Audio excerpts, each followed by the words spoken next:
What वृक्ष की पूजन करने वाला, वट वृक्ष के नीचे शिव की आराधना करने वाला, लौंग समर्पित कर जल चढ़ाने वाले का जैसे कर्ज मुक्ति होती है, उसी तरह आंवले के वृक्ष के नीचे मात्र ताजा मिष्ठान दूध का बनाकर उस सामग्री को भगवान आंवले के वृक्ष के नीचे पूजन करने से लक्ष्मी और संपदा की वृद्धि होती है। जैसे शमी का पौधा, शमी का वृक्ष, शमी के वृक्ष के नीचे मात्र दूध और जल मिला हुआ जल, शमी के वृक्ष के नीचे मात्र ओघड़दानी अवधूतेश्वर महादेव के नाम से केवल हफ्ते में एक बार भी अगर दूध और जल का मिश्रण शमी के पौधे के नीचे कर दिया जाता है तो कहते हैं शरीर में बड़ी से बड़ी अगर बीमारी है, कहीं कैंसर जैसा रोग है या किडनी लीवर जैसा रोग है, कोई भी तकलीफ, कोई गांठ अगर शरीर में हो गई है तो शमी के वृक्ष के नीचे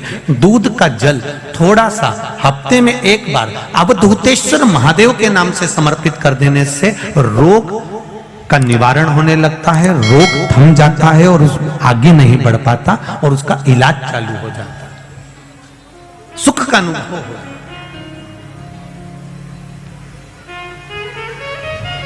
बस एक बात का स्मरण रहे आपको, आंवले के वृक्ष के नीचे अगर कोई भोग लगाया गया है पा सकते हैं, पीपल के वृक्ष के नीचे कोई भोग लगाया है पा सकते हैं, बट वृक्ष के नीचे कोई भोग लगाया गया है पा सकते हैं।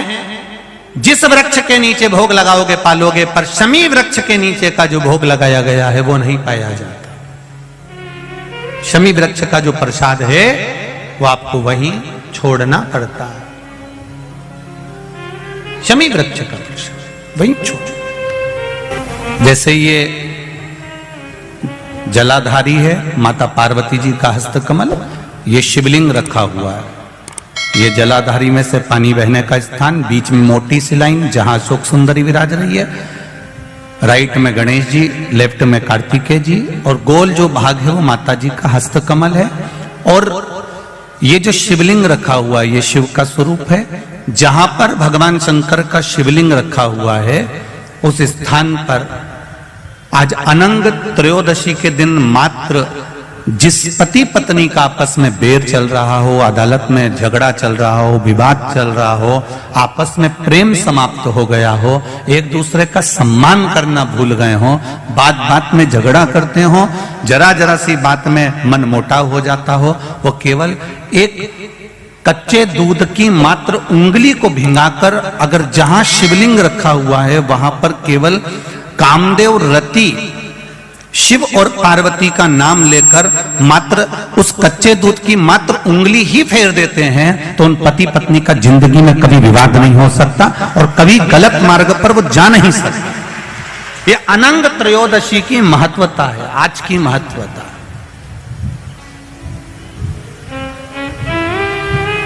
केवल साल भर में एक दिन होता है जिस दिन भगवान अपने साड़ू भाई के साथ पूजाते हैं। केवल साल भर में एक दिन होता है जिस दिन महादेव कामदेव के साथ पूजाते हैं। केवल साल भर में एक दिन होता है अनंग त्रयोदशी का दिन जिस दिन भगवान शंकर ने कामदेव को भस्म करा था और उसको अनंग कर दिया था।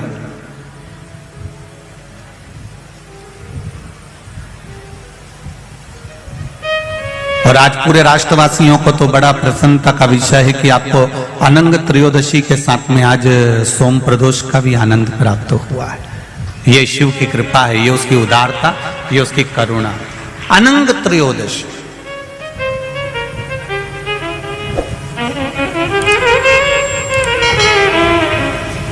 अनंग त्रयोदशी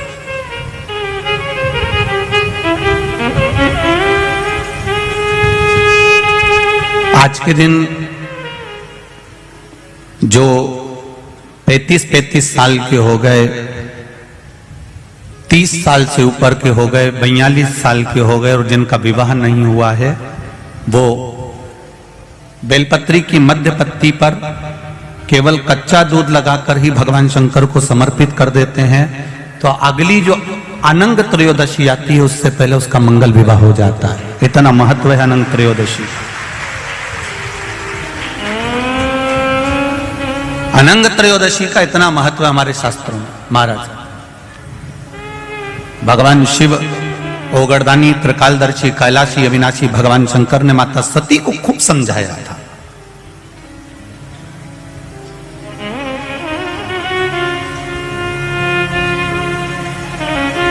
और बारंबार माता सती को समझाया गया कि आप मत जाओ अपने पिता के घर में, पर सती माता नहीं मानी थी और पिता के घर चली गई थी।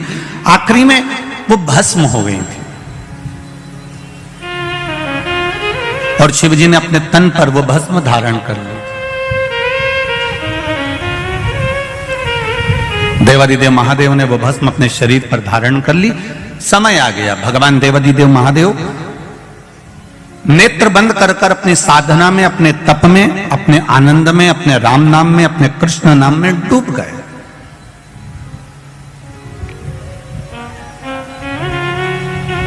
अब वो विचलित नहीं हुए। भगवान देवादिदेव महादेव का चित्त केवल राम में, कृष्ण में लग गया। नेत्र बंद हैं, साधना में लीन हैं, भगवान की विरल भक्ति में डूबे हुए हैं। उनको कोई मतलब नहीं कि संसार सागर में क्या हो रहा है। अब इसी बीच में जो शंकर भगवान ने भस्म शरीर पर धारण करी थी और भस्म शरीर पर धारण कर कर देवादिदेव जब चलकर आ रहे थे, उस मार्ग में चलते चलते चलते चलते देवादिदेव महादेव के सम्मुख में जब शिव जी केवल तप साधना करने के लिए बैठने जा रहे थे, तब एक असुर, एक राक्षस जन्म ले चुका था जिसका नाम था तारकासुर।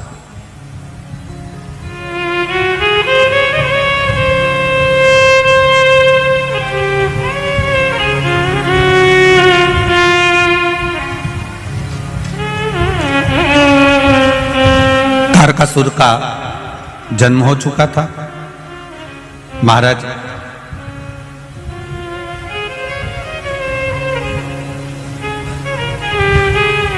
देवताओं से ज्यादा सिद्धि दानवों में होती है। देवताओं से ज्यादा सिद्धि, देवताओं से ज्यादा विद्या, देवताओं से ज्यादा तंत्र विद्या, मंत्र विद्या, साधना विद्या, सिद्धियां देवता से ज्यादा दानवों के पास होती है, राक्षसों के पास होती है।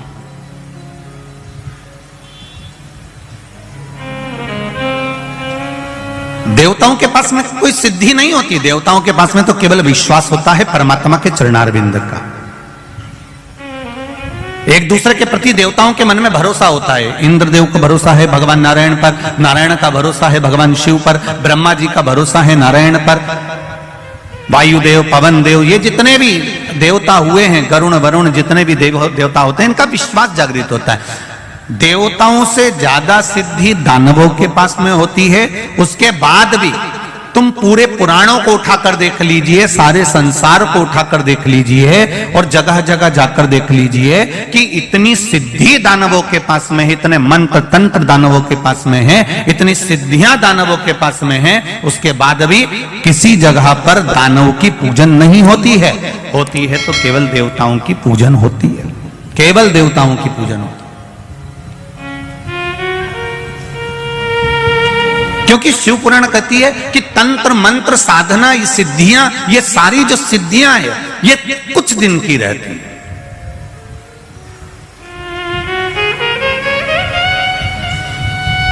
असुरों की, राक्षसों की जो सिद्धियां होती हैं, ये थोड़े दिन की होती है। पर जो विश्वास होता है, भरोसा होता है, प्रेम होता है, वात्सल्यता होती है, करुणता होती है, ये कम नहीं होती, ये और बढ़ती चली जाती है।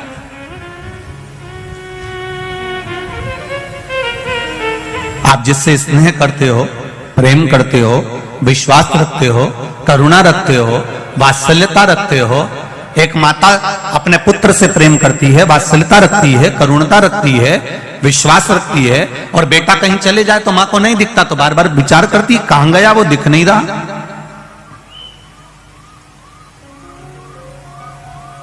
वो दिख नहीं रहा। कोई कोई स्नेह जो करते हैं, प्रेम जो करते हैं, उसको देखने के लिए तड़पते हैं। और नहीं मिलेगा तो और देखने की तड़प होगी, और नहीं मिलेगा तो और देखने की तड़प होगी। उसी तरह भगवान के प्रति जब हमारा विश्वास जागृत हो जाता है, भगवान के प्रति जब हमारा प्रेम जागृत हो जाता है, ईश्वर के प्रति हमारा भरोसा जागृत हो जाता है, हमारा वात्सल्य, हमारी करुणा और हमारा स्नेह जब बढ़ते चले जाता है, तो उस परमात्मा को देखने की ललकता हमारे भीतर भी जागृत होने लगती है। उसको देखने की ललकता हमारे भीतर और जागृत होने लगती है।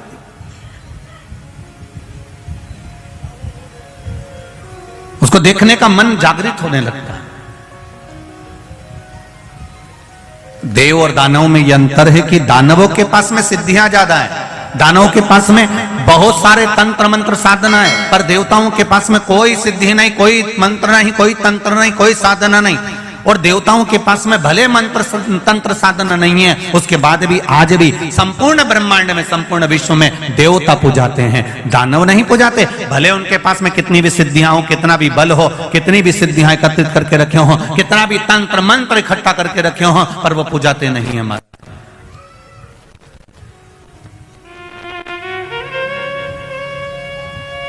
तारकासुर केवल असुरों में एक ऐसा था, तारकासुर ने यह विचार कर लिया कि मेरे पास में सिद्धियों की कमी नहीं है, मेरे पास में मंत्र तंत्र की कमी नहीं है, मेरे पास में बहुत सिद्धियां हैं, बहुत मंत्र तंत्र हैं, पर यह सिद्धियां मेरे किसी काम की नहीं है।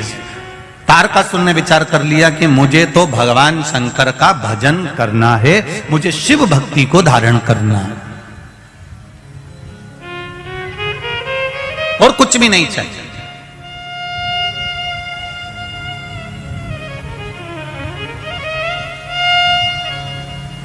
महाराज,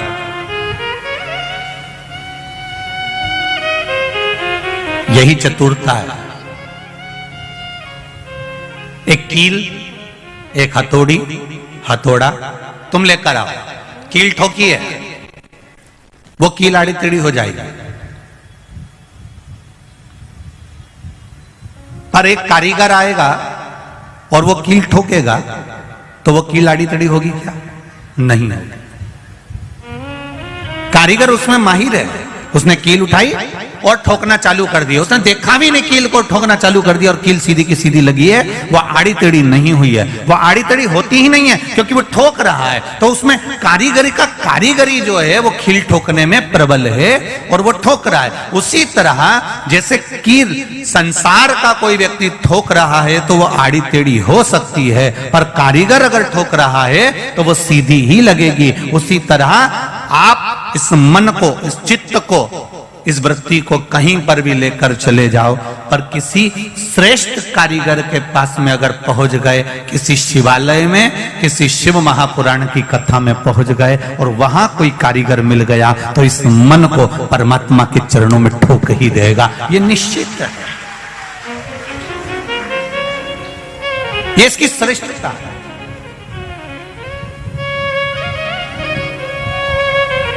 मैंने तेरे ही भरोसे, ओ बाबा तेरे ही भरोसे, हवा बिच उड़ती जावांगी, बाबा डोर हथो छड़ी ना मैं कटी जावांगी, भोले मैं तेरी पतंग, शंभो मैं तेरी पतंग, हवा बिच उड़ती जावांगी, बाबा डोर हथो छड़ी ना मैं कटी जावांगी, भोले मैं तेरी पतंग, शंभो मैं तेरी पतंग।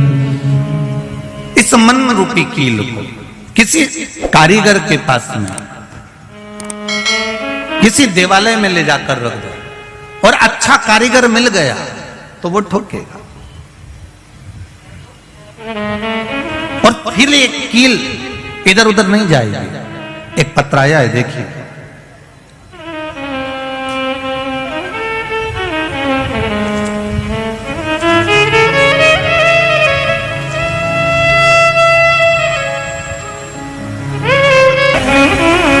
पूरा जब ये मन भटक जाता है, ये मन जब विचलित हो जाता है, तब परमात्मा के चरणों में कैसे पहुंचे।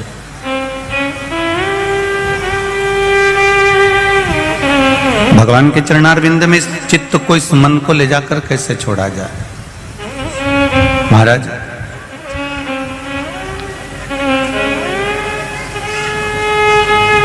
गोपियों के रोम रोम में श्याम है, हनुमान जी के रोम रोम में राम है, और शंकर भगवान को एक लोटा जल चढ़ाने वाले के रोम रोम में मेरा महादेव समाया हुआ होता है।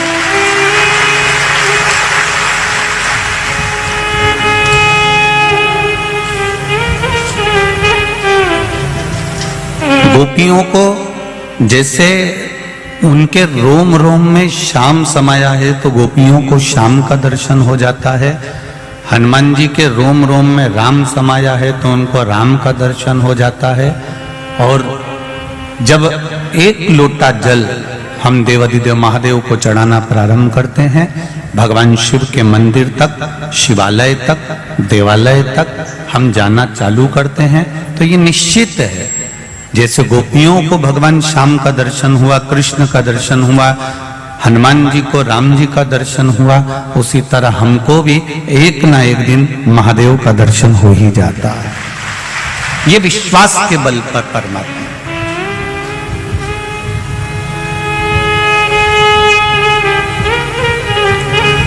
फौज में नौकरी शरीर देखकर होती है,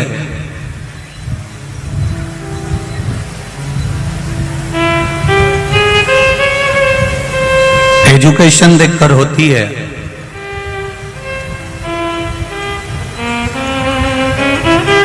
पर भगवान के भक्त की जो नौकरी है,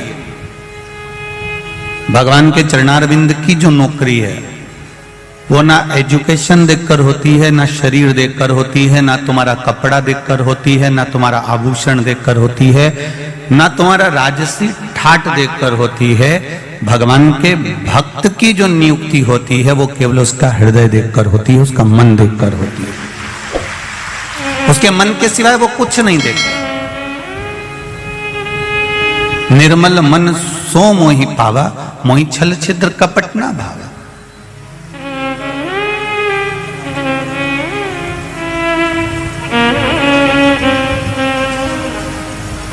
कल कथा में आपको कहा था कि किसी माता ने लिखा कि उसने पत्र में पीछे 6 लिख दिया था, और हम उसको समझ नहीं पाए थे, तो फिर हमने बाद में जाकर बहुत देर तक हम उसका स्मरण करते रहे। आखिर ये 6 का मतलब क्या होता है, तब समझ में आया कि उसका मतलब होता है हे।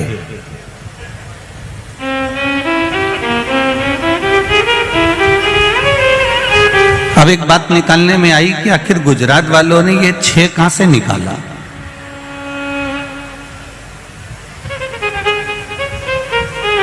तब समझ में आया कि परम पूज्य संत शिरोमणि बैकुंठवासी भागवत के रसिक श्री रामचंद्र जी डोंगरे जी महाराज ने भागवत जी के महत्तम के 6 शब्द को यहां लेकर आए हैं। तब समझ में आया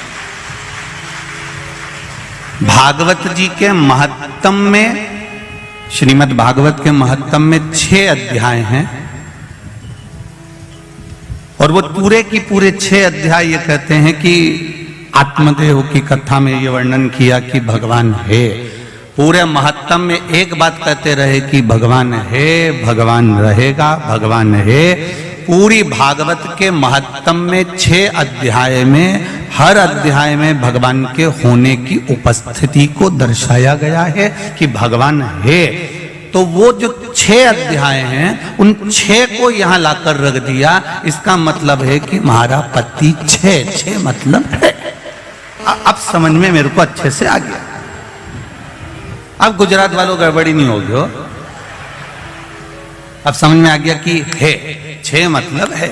मतलब जैसे भागवत जी के महत्तम में 6 अध्याय हैं, 6 अध्याय का मतलब 6 अध्याय में ये वर्णन करा गया कि भगवान है, कृष्ण है, राम है। उसी तरह अब समझ में आ गया कि गुजरात वाले 6 जब भी बोले तो समझ जाओ कि भोलेनाथ है।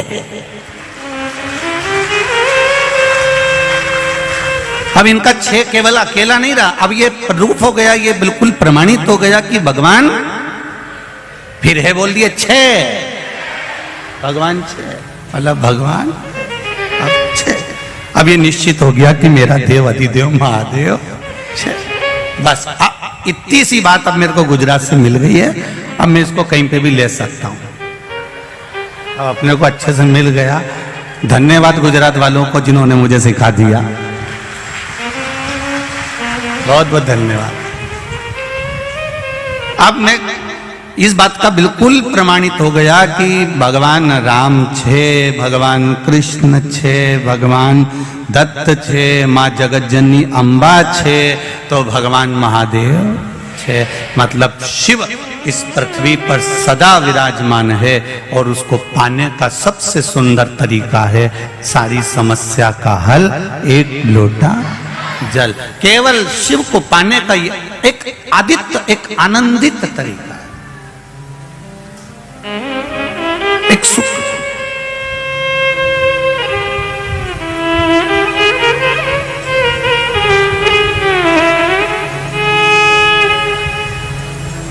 आज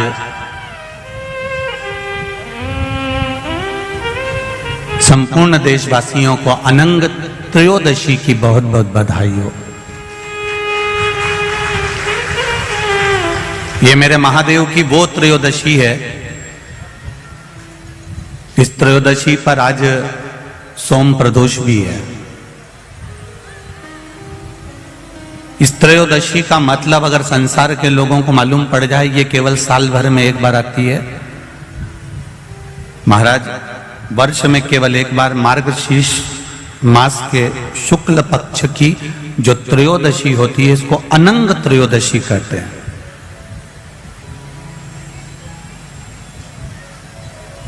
इस त्रयोदशी का महत्व, जिसके परिवार में पति पत्नी का झगड़ा होता हो, जहां अदालत तक बात पहुंच गई हो, या बेटियां मायके रह रही हो, पति कहीं दूसरी जगह रह रहा हो, या किसी पति का या पत्नी का स्मरण कहीं दूसरी जगह हो, इस अनंग त्रयोदशी का मात्र स्मरण, इस अनंग त्रयोदशी का मात्र पूजन, पूरे साल भर में आप शंकर भगवान की आराधना करते हो, पर इस अनंग त्रयोदशी की आराधना का फल ही दूसरा है, इसका महत्व ही दूसरा है।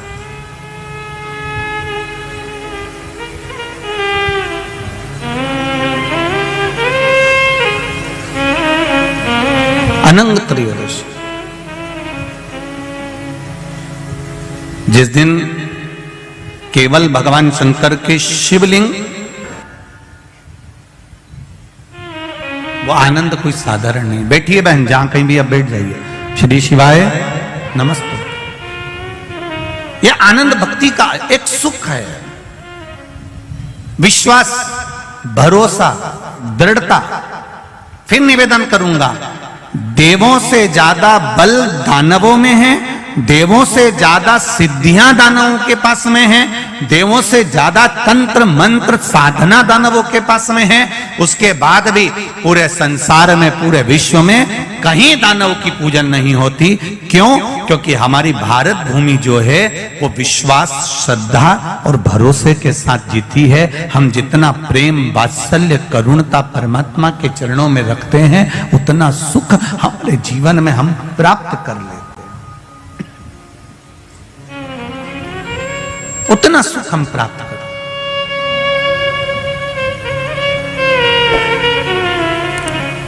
शंभो शरणे पड़ी मांगू घड़ी रे, दुख काटो दया करीने दर्शन आपो, दया करीने दर्शन आपो। परमात्मा की अविरल भक्ति को प्राप्त करने का सुख है श्री महापुराण की कथा। चाबी भूल जाओगे यहां पर तो घर से वापिस आना पड़ेगा।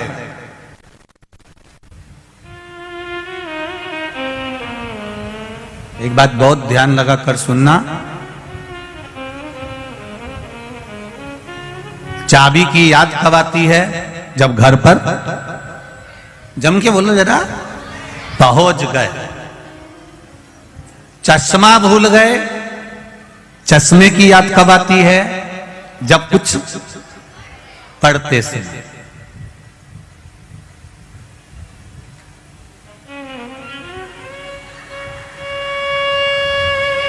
ये बत्ती सी तुमने नई नई बनवाई और डब्बी में रख ली, कथा में आ गए, सोचा प्रसाद मिलेगा तो खाऊंगी, और वो बत्ती सी तुम्हारी कहीं फ्रिज में भूल गए या कहीं रह गई।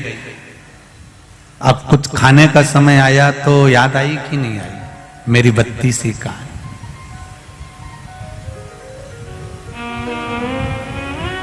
घर जाकर चाबी की याद आती है, पढ़ते समय चश्मे की याद आती है, खाते समय बत्ती सी की याद आती है, और मरते समय शिव की याद आती है। अंतिम बिंदु होता है जब एक्सीडेंट हो गया, ऑपरेशन की समय आ गया, बीपी शुगर गड़बड़ हो गए, कुछ काम बिगड़ गया, तब पंडित जी को फोन लगाया, महाराज जी महामृत्युंजय का जाप बिठा दो, मेरी बहू की तबीयत ठीक नहीं है। पंडित जी मेरे बेटे का एक्सीडेंट हो गया, महामृत्युंजय का जाप बिठा दो। पंडित जी ऐसा हो गया, महामृत्युंजय का जाप बिठा दो। अब कोई भी ये नहीं कह रहा कि कनक धारा का पाठ बिठा दो, श्री सूक्त या पूर्व सूक्त का पाठ बिठा दो।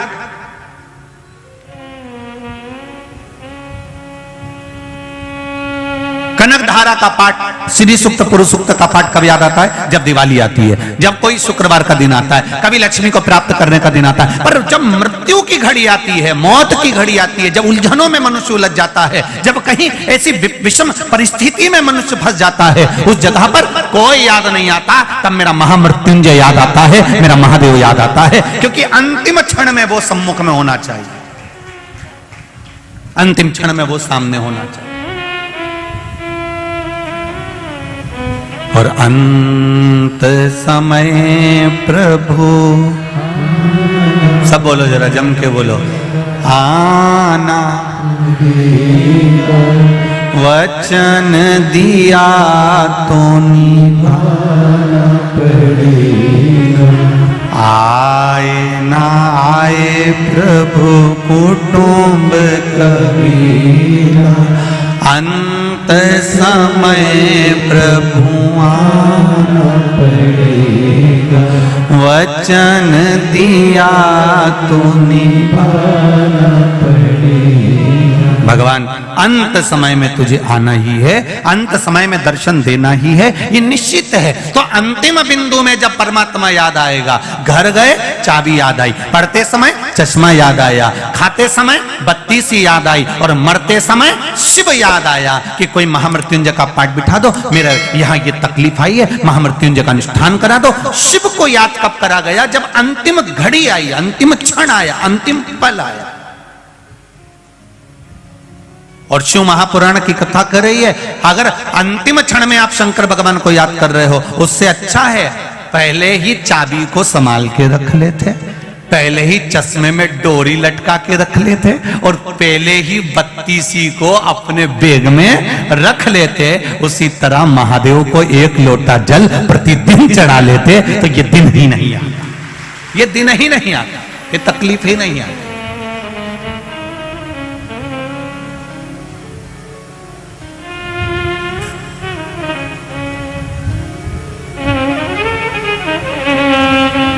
तारकासुर प्रकट हो गया, तारकासुर को लगा, तारकासुर को यह ज्ञात हुआ कि मुझ में बल बहुत है, मैं सब कुछ कर सकता हूं, मेरी सामर्थ्यता बहुत कुछ करने की।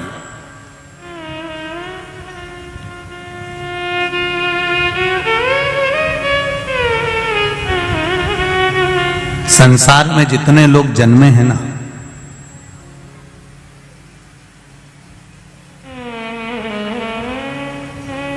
संसार में जितने लोगों का जन्म हुआ है ना, कोई साधारण नहीं। सब भगवान की कृपा से जन्मे हैं, सब भगवान की करुणा से जन्मे। बस थोड़ा सा तालमेल मिलाने की जरूरत है। इतने चतुर चतुर लोग संसार में हैं, इतने विद्वान विद्वान लोग संसार में हैं, उसके बाद भी भूल कर जाते हैं परिवार में रहकर। पाँव में जब चप्पल पहनते हैं तो दोनों चप्पल का नंबर एक ही रखते हैं, दोनों चप्पल का नंबर एक ही रखा। 8 नंबर की चप्पल आती है तो इस पाँव में भी 8 नंबर पहनेंगे, इस पाँव में भी, बोलते जाओ जरा, 8 नंबर पहनेंगे। हो सकता है तुम्हारे बड़ोदरा में ऐसा होता हो कि इसमें 9 नंबर, इसमें 8 नंबर, तो बात दूसरी। पर हमारे यहाँ तो नहीं होता। हमारे यहाँ तो अगर 7 नंबर की चप्पल है तो दोनों 7 नंबर की है, 8 नंबर की है तो दोनों 8 नंबर की है, 9 नंबर की है तो दोनों 9 नंबर की है। और अगर एक चप्पल दूसरे नंबर की पहनकर चल लो तो बहुत लंबा चल सकते हो क्या? एक 8 नंबर की पहन लो और एक 9 नंबर की पहन लो, तुमसे कोई कह दे जाओ जरा यहाँ से वहां तक चले जाओ, चल सकोगे? नहीं। या तो चप्पल काट लेगी या फिर चलने में तकलीफ आएगी, पाँव दुखेगा, कुछ ना कुछ प्रॉब्लम खड़ी हो जाएगी। अब इतनी विद्वत्ता सब में है कि चप्पल एक ही नंबर की होना चाहिए। अगर एक चप्पल 8 नंबर की और एक 9 नंबर की है तो बहुत लंबा नहीं चल सकते। उसी तरह परिवार में रह रहे हो, घर में रह रहे हो, तो निवेदन है, पति पत्नी जब दोनों साथ रहें, भाई भाई जब साथ रहें, देवरानी जेठानी जब साथ रहे, सास ससुर जब साथ में रहें, बहुएं अपने परिवार के साथ में रहे, तो निवेदन है जैसे चप्पल 1 नंबर की होती है, जब आप अपना मायका छोड़कर ससुराल में आ जाओ, आप कौन से नंबर की चप्पल रखते हो, कितना क्रोध रखते हो, कितना वाणी में क्या रखते हो, उससे कोई मतलब नहीं होना चाहिए। अब ससुराल में आ गए हो तो चप्पल का एडजस्टमेंट कर कर चलना, अर्थात अपने को उनके नंबर से मिलकर चलना पड़ेगा, तब जाकर लंबा चल सकते हो। अगर इससे मिलकर नहीं चले तो थोड़ा जाने के बाद में अदालत पहुंच जाओ।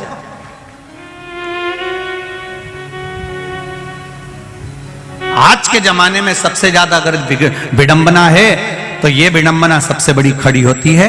थोड़े दिन तक संबंध रहता है, थोड़े दिन के बाद अदालत में पहुंच जाता।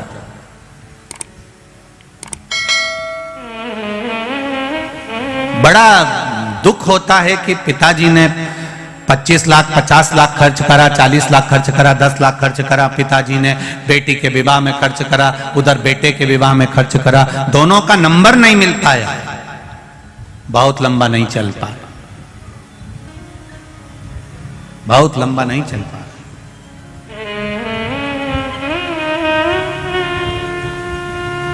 उसको मिलाने का प्रयास करिए।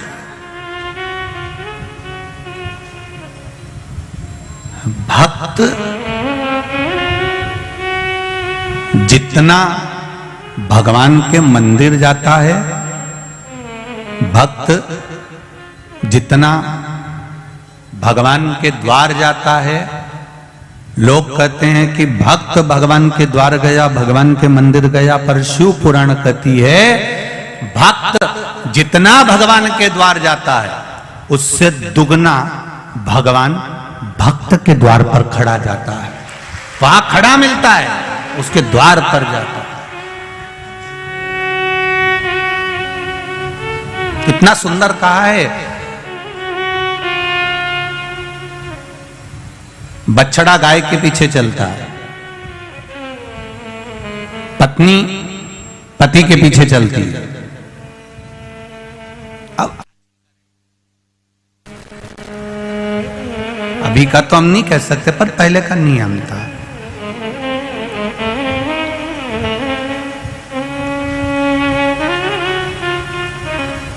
पहले का एक बहुत नियम था कि पत्नी पति के पीछे। एक हमने पहले भागवत जी में एक लीला श्रवण करी थी भगवान कृष्ण की, कि एक गोपी भगवान को बहुत बहुत घर जा जाके रोज चोरी का इल्जाम लगाती थी, रोज प्रतिदिन रोज चोरी का इल्जाम लगाए। यशोदा जी ने भी कह दिया, जिस दिन तुम मेरे लाला को पकड़ कर बता दोगी ना, उस दिन गारंटी है मेरी, मेरा बेटा चोर नहीं हो सकता।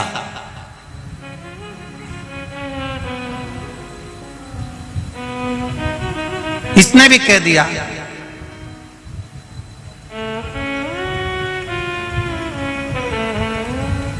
अगर मैंने भी तेरे बेटे को, तेरी औलाद को अगर पकड़ कर नहीं बताया तो मेरा नाम भी कमलाबाई नहीं। अब जो भी उसका नाम होगा उस समय पर, मेरा नाम भी ये नहीं। अब इतनी शर्त लगा के चली गई। यशोदा जी ने अपने लाला को गोदी में लिया और गोदी में लेकर यशोदा जी बोली, कनुआ तेरे से एक निवेदन करूं मैं? हाँ मैया बोल। लाला तू उस गोपी के यहां कभी मत जाना, वो हमेशा तेरे पर इल्जाम लगाती और मेरे सामने नाक लगा कर आई है बहुत, और कह रही थी मैं पकड़ के बताऊंगी। कन्हैया बोले ठीक है मैया, मैं तो किसी के घर जाता ही नहीं हूं और तूने इतना कह दिया तो अब तो और नहीं जाऊंगा।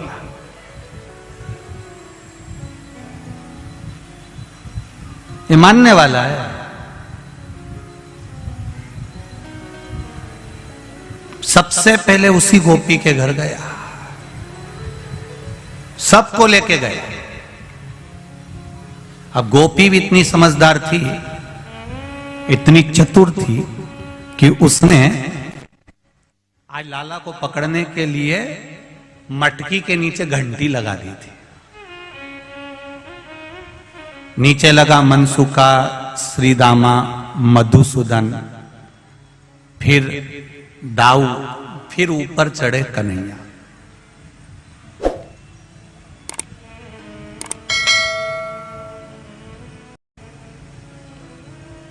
अब नीचे जो मनसुका लगा था उसको छींक आ रही थी। अब उसके हाथ जो थे वो घुटने पे थे। अब वो अगर हाथ हटाता और नाक पकड़ लेता तो छींक नहीं आती, परंतु वो हाथ घुटने पे थे और सबसे नीचे वो ही था और उसको आ रही छींक, और ये कन्हैया सबसे ऊपर। अब इसने मटकी को तो पकड़ लिया और घंटी को भी पकड़ लिया। इसको मालूम है घंटी बजेगी, तो उसने घंटी को भी पकड़ लिया। इतनी देर में जो नीचे था मनसुका, वो छींक दिया, और छीका तो ये सब धड़ धड़ धड़ धड़ नीचे। अब ये सब तो नीचे आ गए, वो अकेला टंगा है। अब उसका एक हाथ नीचे आ गया कन्हैया का, और घंटी टन टन बोलना चालू करी। सब भग गए, अकेला टंगा ऊपर, अकेला। अब वही काकी आ गई, वही गोपी, और आते से ही बोली, आज पकड़ाया बेटा, तेरी मां खूब नाक लगाए, मेरा बेटा चोरी नहीं करता। अब देख, अब उतर तू नीचे, जल्दी उतर। काकी कैसे उतरू? काकी बोली जैसा चढ़ा था। कन्हैया बोले चढ़ते समय तो और भी नीचे लगे थे। अरे नीचे उतर जा। नहीं उतरू काकी, मेरे से ऐसे उतरते नहीं। अरे कूद जा, लग जाएगी, मैं नहीं उतरू। एक काम करना काकी, तू मेरे नीचे लग जा। काकी ने कहा मैं नीचे लगूंगी, तू मुझ पे पांव रखेगा तो क्या हुआ? काकी बोली मेरी उम्र देख रही है। काकी बोली मेरी उम्र तो देख, 72 साल की मेरी उम्र है। इतने में कन्हैया बोला चुगली करने में उम्र नहीं देखती।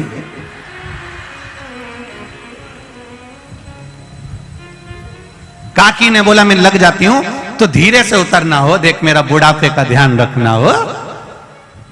अब कन्हैया ने काकी के कंधे पर पांव रखा, मटकी को पकड़ा। अब कन्हैया एक पांव इधर करे, एक पांव इधर करे, फिर इधर करे, फिर इधर करे।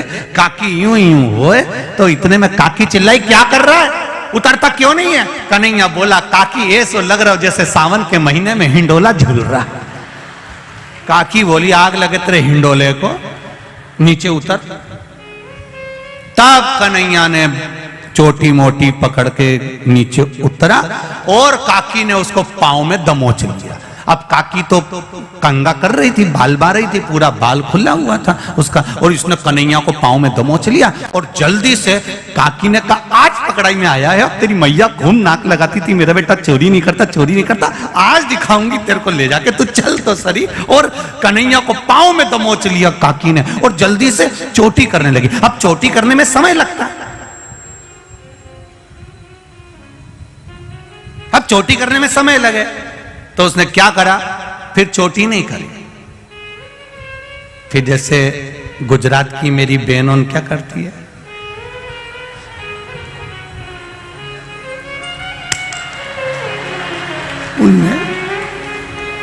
और वैसे भी देखो लड़ने जाओ ना तो जूड़ा थोड़ा एनर्जी देता है, चोटी में और जूड़े में अंतर आता है। तुम देखना जब तुम माताएं आपस में लड़ रही हो ना तो वो थोड़ी थोड़ी देर में बोलते चलो, मतलब ऐसा लगता है कि इससे एनर्जी मिलती है। जैसे वो हमारे यहाँ हलवाई जब जलेबी बनाता है तो ऐसा खींच के बनाता है तो एनर्जी मिलती है, तब जले तो बोलते जरा तो उससे बल मिलता। अब काकी ने बाल बांध लिया और बाल बांध के कहे चल जल्दी कन्हैया, चल उठ तो जरा, तेरी मैया के पास चल, चल तो जरा। अब इतने में कन्हैया कहे काकी मैया के पास मत ले जा, तुझे मेरी सौगंध है, काकी मैया के पास मत ले जा। काकी तो मानने को तैयार नहीं, ले गई हाथ पकड़ के बाहर, ऊपर से दरवाजे में लगा दी कुंडी, ताला लगाया और लगा के सीधे बाहर लेकर गई। इतनी देर में कन्हैया जमीन पे सो गया, उठे ही नहीं, उठ तेरी मैया के पास चल, नहीं जाऊंगा नहीं जाऊंगा नहीं जाऊंगा, मचल गया, नीचे सो गया, जमीन पर पड़ गया, नहीं जाऊं नहीं जाऊं। काकी भी वहीं बैठ गई। अब काकी वहां बैठी और बैठते से ही कन्हैया उठ के बैठा और बैठते से बोला काकी, ओ काकी तेरे सिर की सौगंध कभी मक्खन की चोरी नहीं करूंगा। इतने में काकी बोली तू मेरी सौगंध खा रहा है, तेरी मैया की सौगंध क्यों नहीं खाता? कन्हैया बोले काकी मेरी एक ही मैया है। इतने में काकी बोली मैं दो चार हूं।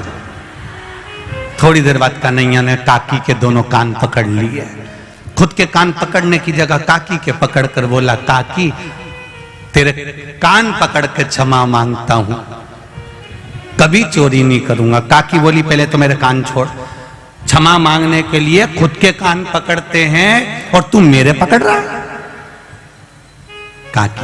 काकी ने नहीं सुना, हाथ पकड़ा लेके चली, चलते चलते चलते चलते आगे में और सामने चलते हुए चौराहे पर मार्ग से जैसे ही जा रही थी, इतनी देर में इसका जो ससुर वहां बैठा हुआ था, उस ससुर ने बहू को देख लिया, बहू को देखा उसके पास में आ गया, आते से बोला बहू कहां जा रही है? कहीं नहीं, इस कन्हैया को लेकर जा रही हूं, इसकी मैया को दिखाने के लिए। अब ससुर इधर, बहू का मुंह इधर, इतना घूंघट कर लिया, इतना घूंघट। अब पहले का नियम था ससुर और सास के सामने बहू अपना मुख नहीं खोलती थी। अब आज का जमाना तो बड़ा विचित्र हो गया, अब क्या बोलूं इसका। पहले इतना घूंघट, तुम बहेड़िया परिवार में देखना उनकी दादी जी को, अभी भी बैठी है तो इतना ही डाल के बैठी, तुम देखो जरा, आप देखोगे तो माताओं को देखिए उनके बहेड़िया परिवार की इतना इतना घूंघट तो आज भी लेकर बैठी हुई है। अब पहले का जमाना था इतना पल्लू लेकर बैठते थे, पहले का जमाने में इतना चलता था, फिर धीरे धीरे इतना आया, फिर इतना, फिर इतना, फिर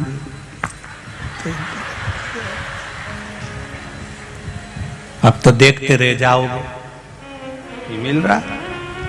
अब वो इतना पल्लू इतना हो गया।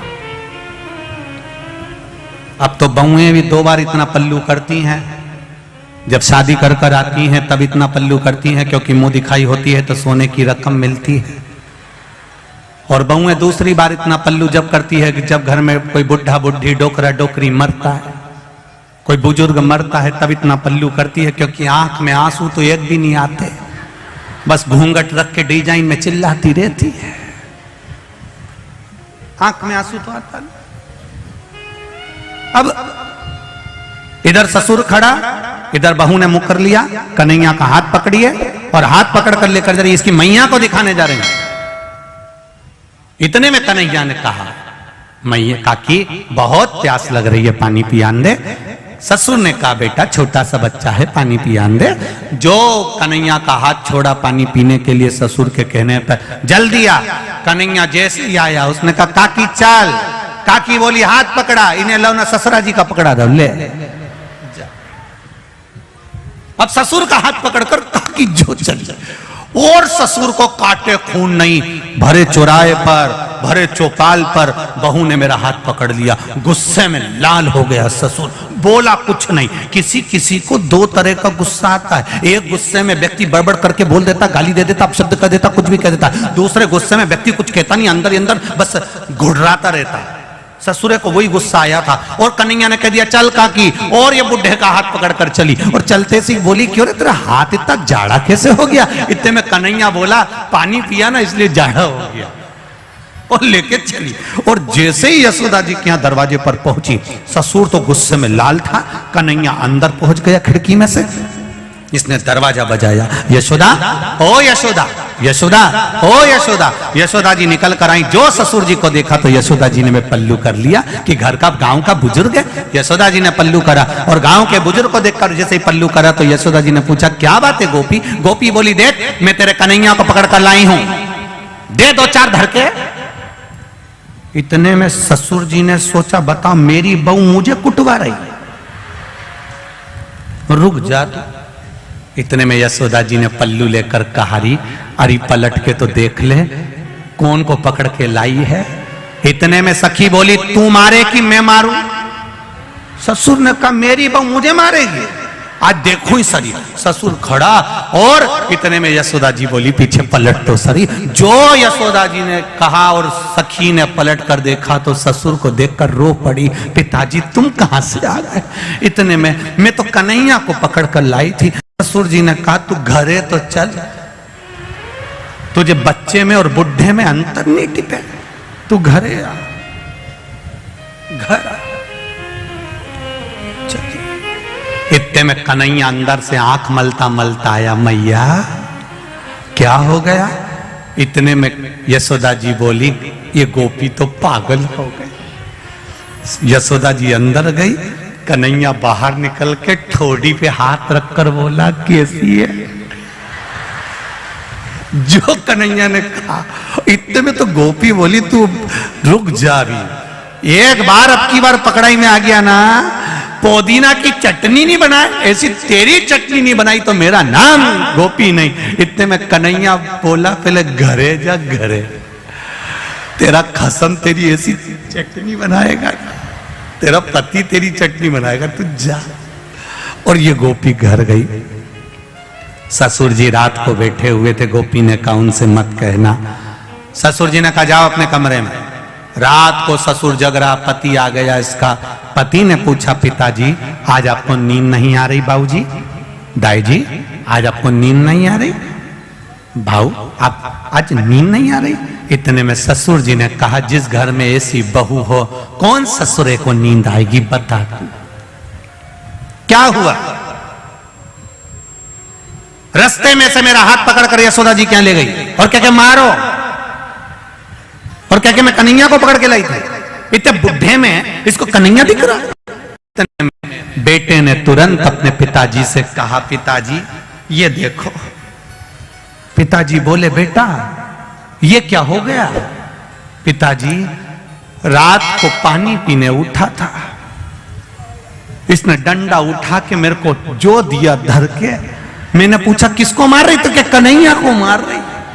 बता, इसको पति में कन्हैया दिखे पिताजी, इसको ससुर में कन्हैया दिखे, इसको हो क्या?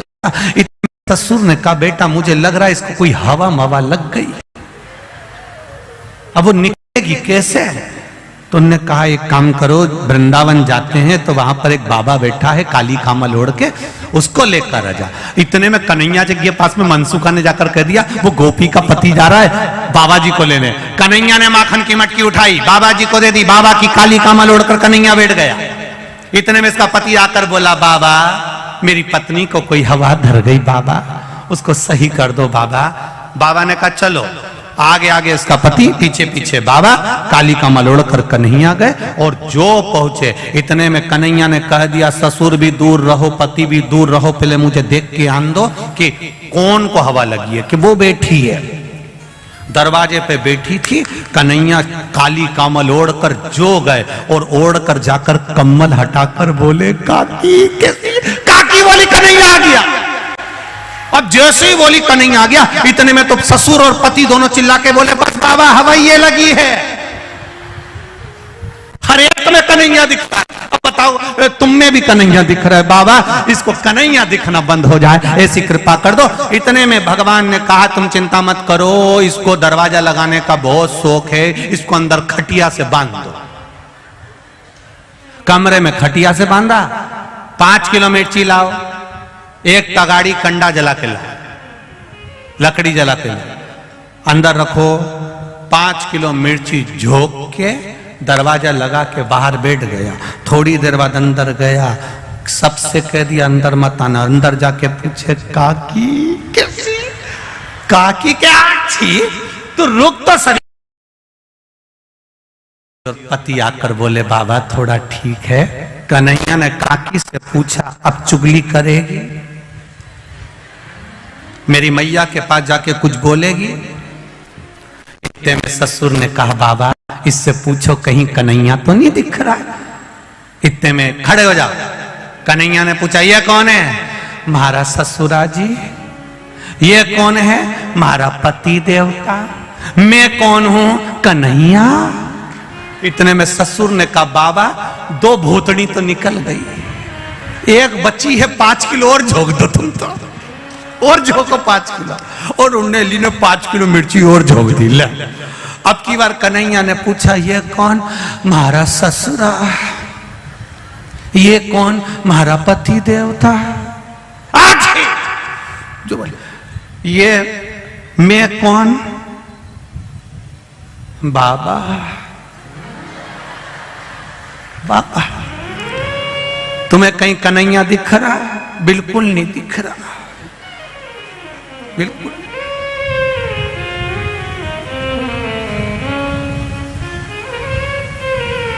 कोई न जाने।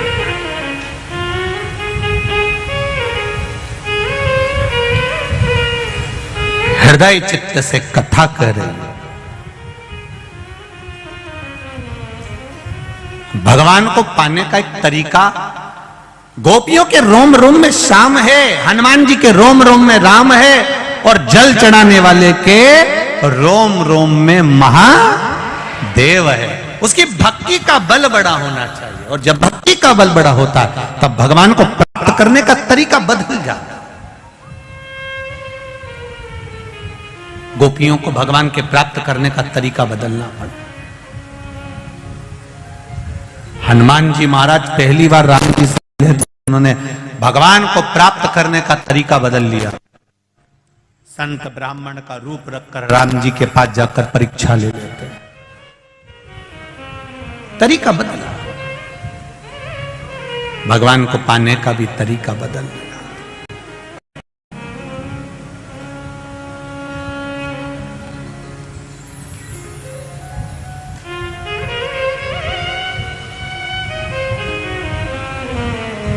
भगवत पद की प्राप्ति का तरीका बदला। बस शिव कथा यही कर रही है। आप दिल से, हृदय से, चित्त से, मन से जब भगवान की शरणागति ग्रहण करते हो तब भगवान आपको पकड़ लेता है। गाय के पीछे बछड़ा चलता है, पति के पीछे पत्नी चलती है, और भक्त के पीछे मेरा महादेव चलता है, वो पीछे पीछे चलता है।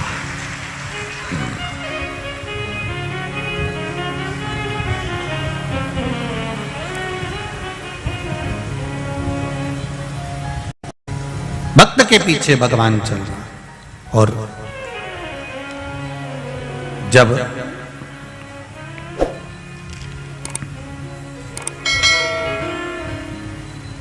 भक्त के पीछे जब भगवान चलता है तो वह अपने भक्त को कभी दुखी नहीं देख सकता।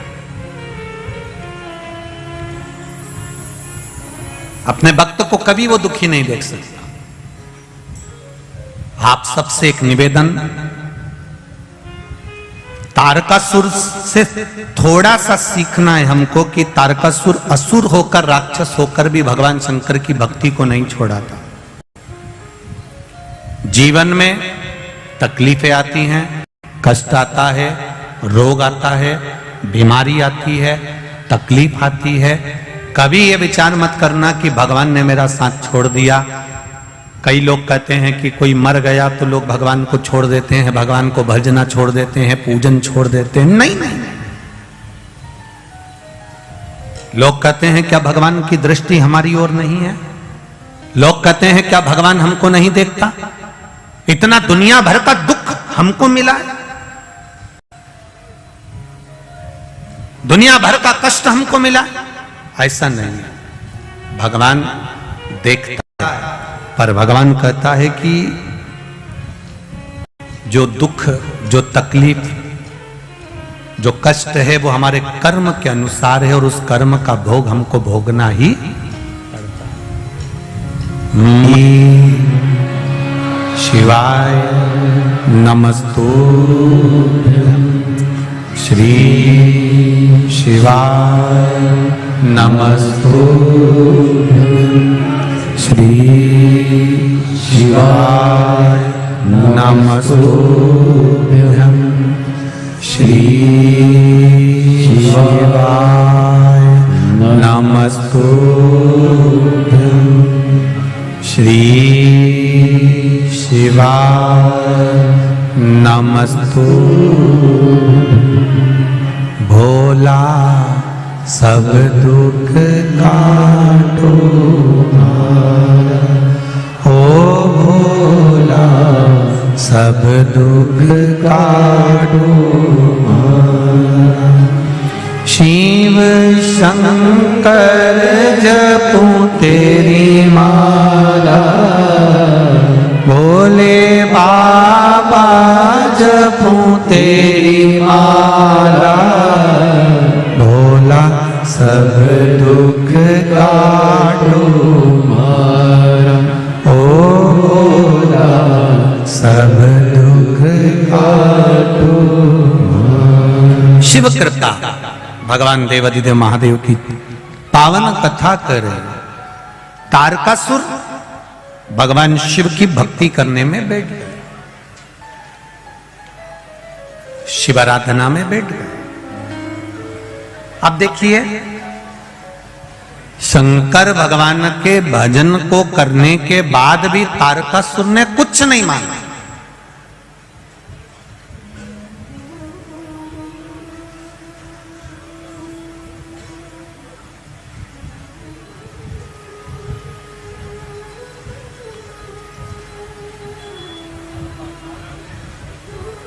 प्रसाद का एक मतलब अच्छे से समझिए जरा।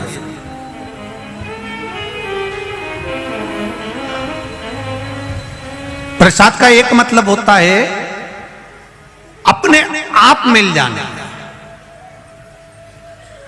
प्रसाद मांगा नहीं जाता, प्रसाद जो देता है वो हाथ बढ़ाकर देता है।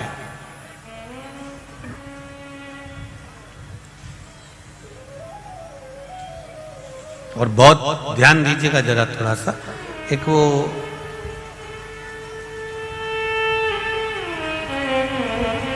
एग्जाम में किसी किसी विषय में बच्चे को 5 नंबर, 4 नंबर, 7 नंबर ज्यादा मिलते हैं, किसी किसी।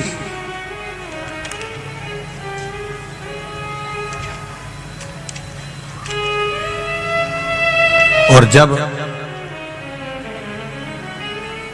उस बच्चे को 2-4 नंबर, 5 नंबर ज्यादा मिलते हैं तो उसको अंग्रेजी में ग्रेस बोलते हैं, इतना नंबर ज्यादा मिला।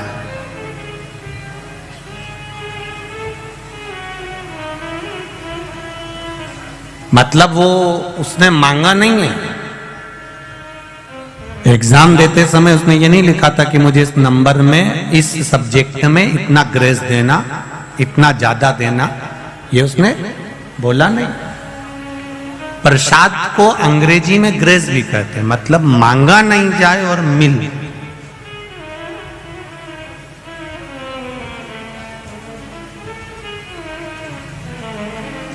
तारकासुर ने कुछ नहीं मांगा देवादिदेव महादेव से, फिर भी तारकासुर को सब मिल गया। तारकासुर का एक सुंदर महल था, सुंदर नगर था, सुंदर खूब बंगला ने राजसी ठाट तारकासुर का था। उसने मांगा कुछ नहीं, उसको ग्रेस में मिल गए। शिव प्रसाद होता ही ऐसा है। शंकर भगवान को जल चढ़ाओ, बेलपत्री चढ़ाओ, तुम कुछ भी मत मांगो, तो भी शंकर भगवान अपने मंदिर से जाने वाले को, अपने देवालय से, अपने शिवालय से जाने वाले को ग्रेस मतलब कुछ ना कुछ देकर भेज ही देते हैं, भले वो मांगे ना मांगे। हाथ फैलाए ना फैलाए, कुछ ले ना ले, वो हाथ बड़ा कर देता है। वो मेरा देव अधिदेव महादेव है जो दे रहा, उससे मांगा नहीं जाता, वो दे देता है।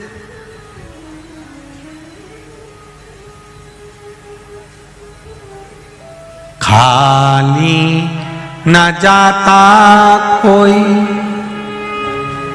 दर से तुम्हारे,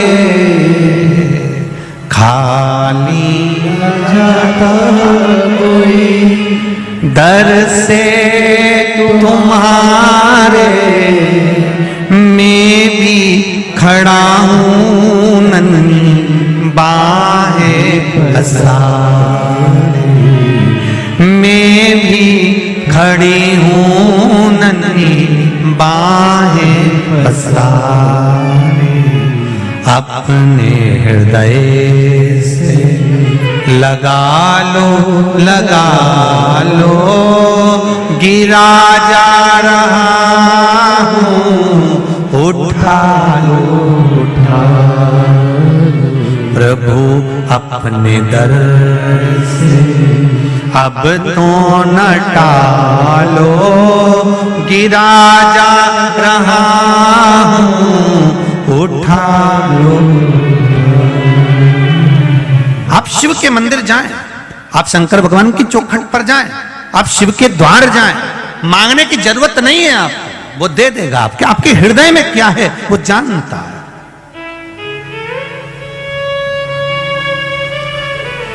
अभी इंदौर की कथा किस किसने सुनी थी टीवी पर? हाथ उठाओ जरा, जिसने सुनी। सबने सुनी है? धरो धरो, वापिस धरो। ठीक है। इंदौर की कथा में एक बात कही थी कि ब्रह्मा जी के सामने ब्रह्माणी ने, ब्रह्मा जी के सामने सरस्वती ने, ब्रह्मा जी के सामने वीणा देवी ने अहंकार के शब्द कह दिए थे कि मुझ में इतना स्वर है, मुझ में इतना ज्ञान है। तब ब्रह्मा जी ने कह दिया था कि तुम्हें शंकर भगवान के पास जाना पड़ेगा। तुम रुका जी के पास गई, तुम रुका जी ने उनको ज्ञान नहीं दिया, तब जाकर शिव जी ने उनको शास्त्रीय संगीत का सुर प्रदान किया। जब सरस्वती माता को स्वर दे दिया गया, जब सरस्वती माता को भगवान शंकर ने, नटराज ने सब कुछ दे दिया, तब माता सरस्वती ने नटराज से कहा, भोलेनाथ जी से कहा, मेरे लिए भी तो कोई आज्ञा करो। आपने मुझे इतना दिया है तो मैं गुरु दीक्षा में आपको क्या, मैं आपको क्या प्रदान करूं? यह प्रसंग उस दिन रह गया था। आज अनंग त्रयोदशी के दिन यह प्रसंग वापिस आया है, इसको अच्छे से सुनना। भगवान शंकर जी से, नटराज जी से सरस्वती जी कह रही हैं कि आपने मुझे स्वर दिया, आपने मुझे संगीत दिया, आपने मुझे सब कुछ प्रदान करा। अब मेरा भी तो फर्ज बनता है, मेरा भी तो कोई फर्ज है कि अपने गुरु को कुछ दूं मैं, अपने गुरु को मैं कुछ प्रदान करूं, ये मेरा फर्ज है। क्या दूं मैं आपको? देवादिदेव महादेव ने जो मांगा वो संपूर्ण विश्व के कल्याण के लिए मांगा। क्या मांगा मेरे महादेव ने? मेरे महादेव ने कहा, वीणा देवी, सरस्वती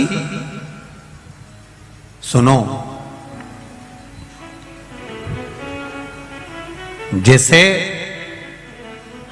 जरासंध और दुर्योधन ने जो मांगा था, भीम के हृदय की बात आपने माता पार्वती को बताई थी।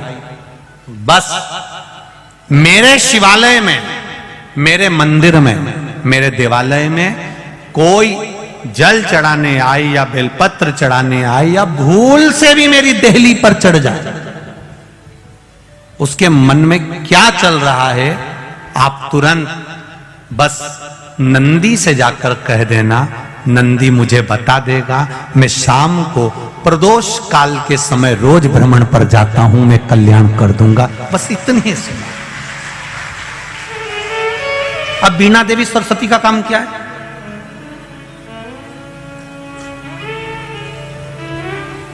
वीणा देवी सरस्वती का काम क्या है? शिव जी के मंदिर में वीणा देवी सरस्वती का कार्य क्या है? भगवान शंकर की चौखट पर पार्वती मैया अंदर है, नंदी के पास में माता लक्ष्मी विराजमान है, वीणा देवी भगवान शंकर की चौखट के बाहर शिष्य गुरु के द्वार पर है। और वीणा देवी ने कह दिया, भोलेनाथ अब आपके मंदिर में जो भी आएगा, जो जिस भाव से आएगा, भले वो मांगे ना मांगे, पर मैं उसके हृदय में निवास कर कर उसके चित्त की बात को ध्यान कर कर नंदीश्वर को बता दूंगी। और आप प्रदोष काल में जब आप भ्रमण के लिए जाएंगे तब आप उसको प्रदान कर देना। बस इतनी सी कृपा करना। ये वीणा देवी को वर दिया और वीणा देवी ने शिव को वचन दिया। प्रदोष काल कब होता है?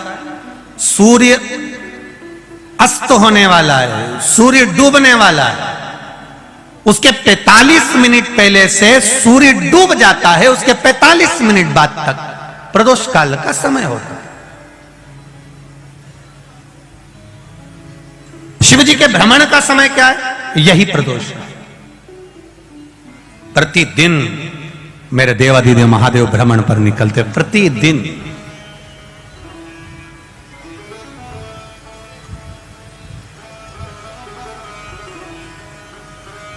प्रदोष काल के समय पर वट वृक्ष के नीचे दिया लगाया जाता है। वट वृक्ष के नीचे लौंग का मात्र भोग रख दिया जाता है। लौंग मात्र, अगर वट वृक्ष के नीचे दिया लगाकर एक लौंग का जल या लौंग भगवान वटकेश्वर महादेव के नाम से भी अगर शिव को समर्पित करी है तो ये निश्चित है कि कर्जा कितना भी भारी होगा वो कर्जा चूकेगा जरूर, और कहीं ना कहीं से लक्ष्मी की व्यवस्था देवाधिदेव महादेव करेंगे। एक पत्र आया है, इसी वो देता है दिल से।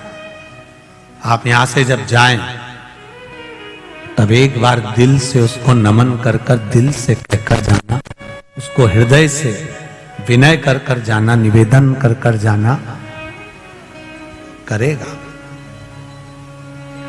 बिना मांगे दे देता है, बिना मांगे। रिटर्न बढ़ल बाबा, बिना मांगे प्रदान कर, बिना मांगे वो दे रहा। शिव कृपा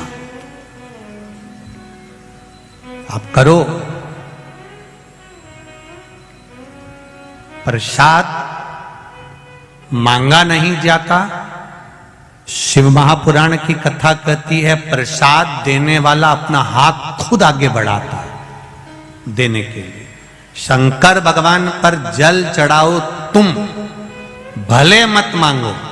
जिसने हाथ आगे बढ़ाकर शंकर भगवान पर जल चढ़ाया है, मेरा महादेव हाथ आगे बढ़ाकर उसकी झोली भर देता है, ये निश्चित है।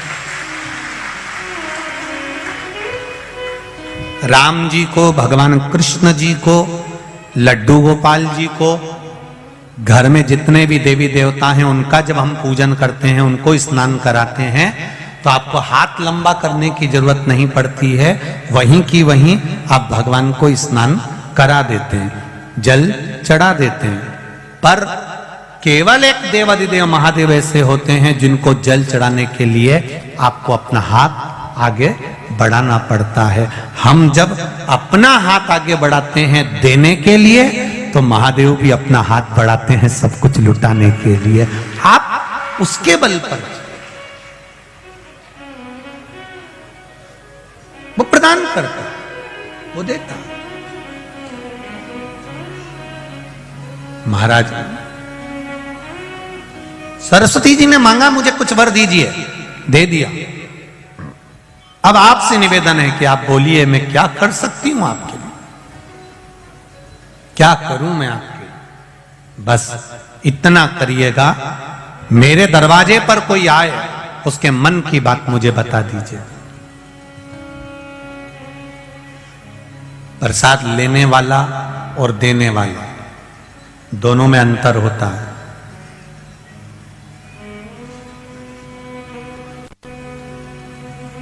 मैं बहेड़िया परिवार को बहुत बहुत साधुवाद धन्यवाद देना चाहूंगा। पुत्र काव्य की स्मृति में यह कथा चल रही है और आपका जो आत्मीय प्रेम यहां पर आए हुए भक्तों के प्रति जो रात को 5-5, 10-10 हजार, 15-15 हजार लोग यहाँ ठहर रहे हैं, उनको सुबह चाय बिस्कुट, फिर भोजन, रात्रि को सब सोते हैं तब सुंदर दूध उकलवाकर सबको गिलास भर भर कर दूध पिला देना, रात भर चाय चला देना। मैं बहेड़िया परिवार को धन्यवाद देता हूं, बहुत बहुत धन्यवाद। कथा तो बहुत देखी और बहुत करी, पर यजमान परिवार ने जो ये व्यवस्था दी है, यजमान परिवार ने जो ये व्यवस्था प्रदान करी है, ऐसी व्यवस्था कहीं नहीं दी। एक देखी थी रायपुर छत्तीसगढ़ में बसंत जी अग्रवाल ने कराई थी, एक खरगोन में वो कौन परिवार था जिन्होंने खरगोन में कराई थी। समिति कराती है तो समिति अपने हिसाब से व्यवस्था करती है। एक अकेला यजमान जब कथा कराता है और वो यजमान इतनी व्यवस्था देता है तो बहुत, भोलेनाथ जी से हम हर पल यही प्रार्थना करते हैं, बाबा इनको इतना देना कि ये दोनों हाथों से ऐसे ही लुटाते हैं, ऐसे ही कृपा कर। ये करुणा है भोलेनाथ जी की, ये दया है भोलेनाथ जी की, ये उदारता, ये करुणा है भोलेनाथ बाबा, ये दया। और फिर कहकर जा रहे हैं, इस व्यासपीठ से इतना जरूर कहूंगा, जहां जहां शिव पुराण कथा करी है वहां वहां से लोगों ने डबल से फोन लगाया है कि एक बार शिव पुराण फिर दे दीजिए। मेरा बाबा शिव पुराण कराने के बाद इतनी कृपा कर देता है, इतनी दया कर देता है कि जितना लोग बाबा के लिए खर्च करते हैं उससे 1000 गुना बाबा फिर दे देता है। यह शिव कृपा, ये उदार, ये करुणा, बाबा फिर दे दे। ये उसकी उदारता है, ये उसकी करुणा।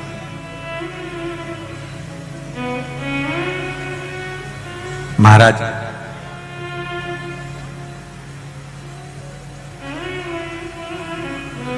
प्रसाद मांगा जाए वो एक अलग प्रभाव है, प्रसाद देने वाला आवाज लगाए, ए भैया इधर आओ, ले प्रसाद लेकर जाओ। कितना सुंदर कहा है स्कंद पुराण के अंदर। एक बार हमने पहले भी कथा में कहा, शिव महापुराण का एक संवाद की सबसे ज्यादा नरक में कौन जाता है, तो कहा प्रसाद बांटने वाला जाता है। तो लोगों ने पूछा ये कैसे चले जाता है, तो कहा प्रसाद धर्म की जगह पर बंटता है, प्रसाद हमेशा अच्छी जगह पर बंटता है, जहां भगवान का सत्संग हो, भजन हो, कीर्तन हो, मंत्र माला स्मरण हो, कथा भागवत यज्ञ अनुष्ठान हो, मंदिर देवालय हो, प्रसाद वहां बढ़ता है। तो प्रसाद बांटने वाला नरक क्यों चले जाता है, तो कहा प्रसाद बांटने वाला जब प्रसाद बांटने खड़ा होता है, अपना वाला आया तो हाथ इतना बड़ा हो जाता है और पराया आया तो हाथ छोटा हो जाता है, इसलिए वो नरक चले जाता। पर आज इतने समय के बाद प्रसाद शिव महापुराण में एक बात फिर कहने जा रहे हैं। स्कंद पुराण की पद्म पुराण की, गर्ग संहिता की और शिव महापुराण की एक बात आज आप लोगों को कहने जा रहे हैं जो अभी तक नहीं कही। शिव महापुराण के अंतर्गत कहा, प्रसाद देने वाला व्यक्ति जब किसी को बुलाकर अपना हाथ लंबा कर कर प्रसाद देता है तो वो भगवान विष्णु के बैकुंठ द्वार में, भगवान विष्णु के बैकुंठ में जहां माता लक्ष्मी जी भोजन बनाती है, लक्ष्मी जी भोजन बनाकर रख देती है, परसने का कार्य उसी व्यक्ति को दिया जाता है जो हाथ लंबा कर कर बुलाकर प्रसाद देता है।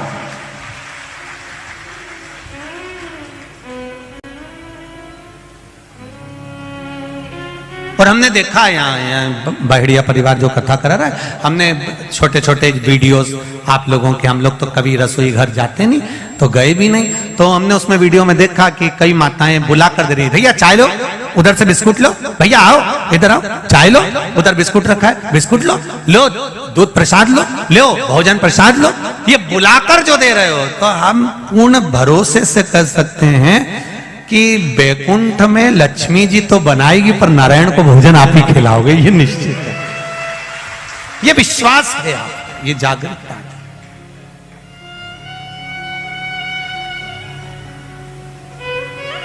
जब बड़ी बड़ी कथाएं का आनंद लेते हैं तो रोड पर भी लोग स्टॉल लगाते हैं, कोई पोया बांटता है, कोई चाय बांटता है, कोई हलवा बांटता है, कोई सामान बांटता है, आवाज लगा के भैया आओ इधर आओ ये लेकर जाओ, सालासर जी जाओ सालासर जी में मेला हो, खाटू श्याम जी जाओ खाटू श्याम जी का मेला हो, सांवरिया जी जाओ सांवरिया जी का मेला हो, आप चार भुजा जी जाओ चार भुजा जी का मेला हो, बड़े बड़े सेट स्टॉल लगाते हैं, आवाज लगाते हैं, आओ ले जाओ, दोनों हाथों से लुटाते हैं। मुझे लगता है उन्होंने भी शिव महापुराण दिल से सुनी होगी कि हाथ लंबा कर कर देने वाले के लिए मेरा महादेव हाथ लंबा कर कर करोड़ों लुटा देता है, ये दे देता है, ये उसकी उदारता, ये उसकी कृपा है,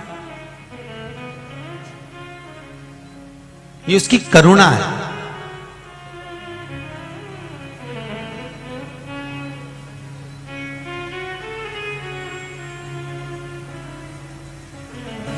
सारे देवताओं के पास सूचना मिल गई, जाओ 33 कोटि देवी देवताओं ने जाकर तारकासुर से बात करी है।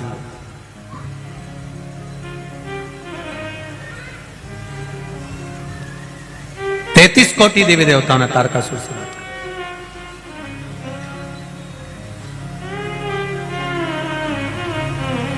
कहा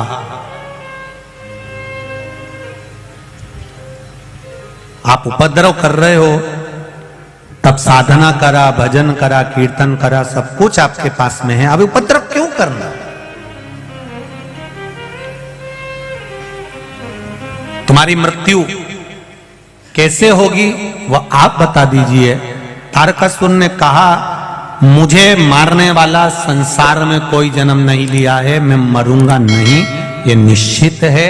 भगवान नारायण ने पूछा, कोई तो कारण होगा जिससे आपके प्राण छूटेंगे। दुनिया में पहला तारकासुर ऐसा था जिसने अपने मृत्यु होने का भी साधन बता दिया था। रावण ने यह कभी नहीं कहा था कि मेरे को मारने का साधन यह है कि मेरी नाभि में अमृत है। कंस ने नहीं बताया था कि मैं ऐसे मरूंगा, रावण ने नहीं बताया था कि मैं ऐसे मरूंगा, हिरण्यकशिपु ने नहीं बताया था कि मैं ऐसे मरूंगा, हिरण्याक्ष आदिक जितने भी असुर हुए इन्होंने कभी नहीं बताया कि मैं ऐसा मरूंगा। केवल शंकर भगवान का एक भक्त तारकासुर ऐसा था जो भगवान नारायण से कह रहे हैं कि मेरे मरने का साधन एक है, मैं मरूंगा तो शंकर भगवान के पुत्र के द्वारा मरूंगा। अब आप शिव जी का ब्याह करा दो और मेरा वध करा। अब दुनिया का सबसे कठिन काम है शंकर जी की शादी कराना।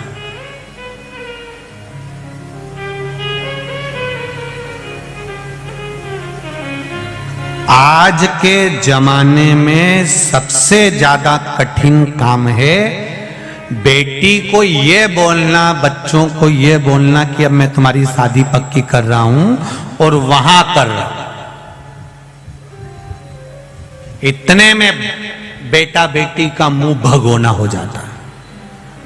पापा हमसे तो पूछते, मम्मी पापा हमसे तो कुछ पूछते ही नहीं है, उनने मन से मेरा ब्याह पक्का कर दिया, मुझसे पूछना तो था। शिव जी के संतान के द्वारा मेरे प्राण छूटेंगे, शंकर भगवान का जो पुत्र होगा वो मुझे मारेगा। ये तारकासुर ने भगवान नारायण से कह दिया। रावण ने कभी नहीं कहा मेरी नाभि में अमृत है, हिरण्यकशिपु ने कभी नहीं कहा कि मैं ऐसे मरूंगा, कंस ने कभी नहीं कहा मैं ऐसे मरूंगा, हिरण्याक्ष ने कभी नहीं कहा मैं ऐसे मरूंगा, पर तारकासुर एक अकेला था, शंकर का भक्त था, इसलिए कह दिया शिव जी के पुत्र के द्वारा मरूंगा। अब तुम शिव जी की शादी कराओ।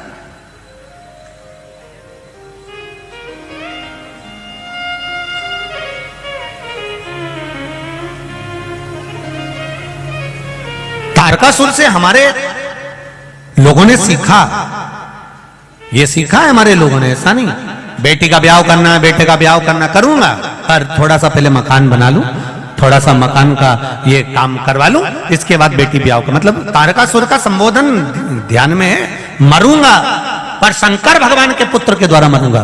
भगवान शिव का पुत्र। अब शंकर जी तो समाधि में लीन थे, कौन मारे इनको? पहले समाधि तोड़ो। अब समाधि को तोड़ने के लिए सारे प्रयास कर लिए, तब आज ही का दिन मार्गशीर्ष शुक्ल पक्ष की त्रयोदशी कामदेव को बुलाया गया। जाओ कामदेव, जाकर समाधि तोड़ो। कामदेव ने तीक्ष्ण तीक्ष्ण बाण चलाए, खूब चलाए, पर शिव जी की समाधि नहीं टूटी। तब समाधि में बैठे हुए देवाधिदेव महादेव को माता सती ने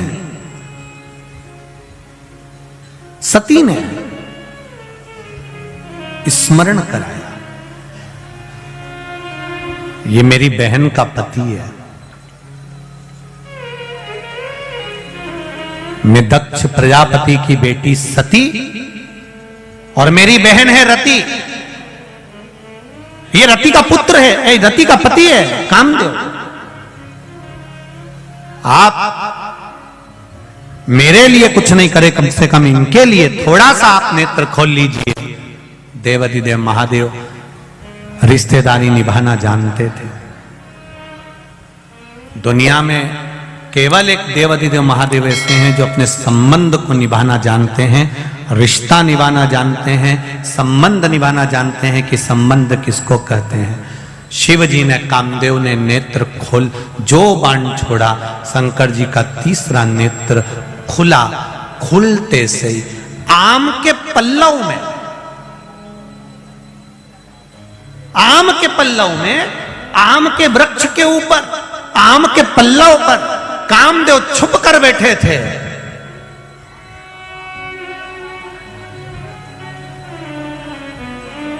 जलकर भस्म हो गए।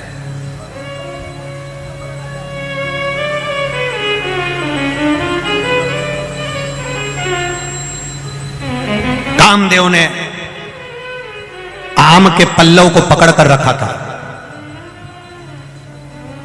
आम के वृक्ष को, आम के पल्लव को पकड़कर रखा है कामदेव ने।